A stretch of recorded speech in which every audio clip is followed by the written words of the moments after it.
মামুন এবার লায়লাকে রেখে অন্য মেয়েকে বিয়ে করে তার মায়ের কাছে রেখে তারপর গিয়েছে সৌদিতে হজ করার জন্য। সেই কারণে সেই অভিযোগে লায়লা এবার প্রিন্স মামুনের বিরুদ্ধে আবারও মামলা দিল। লায়লা জানিয়েছে, প্রিন্স মামুনের একমাত্র বউ হওয়ার অধিকার রাখি আমি লায়লা, কারণ সে আমার সাথে শারীরিক এবং মানসিকভাবে বিভিন্নভাবে সে আমাকে নির্যাতনের শিকার করেছে।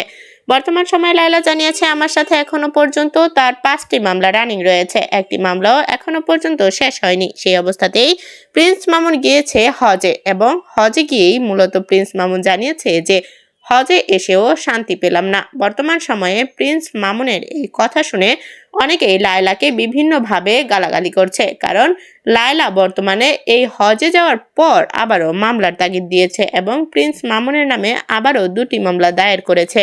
বর্তমান সময়ে মামুনের মা জানিয়েছে, প্রিন্স মামুন এই মামলা চালাতে তার আইফোনটিও বিক্রি করে দিয়েছে। বর্তমান সময়ে সে একটি নর্মাল ফোন ব্যবহার করে, সেটা দিয়েই ভিডিও তৈরি করে এবং দর্শকদের সাথে শেয়ার করে।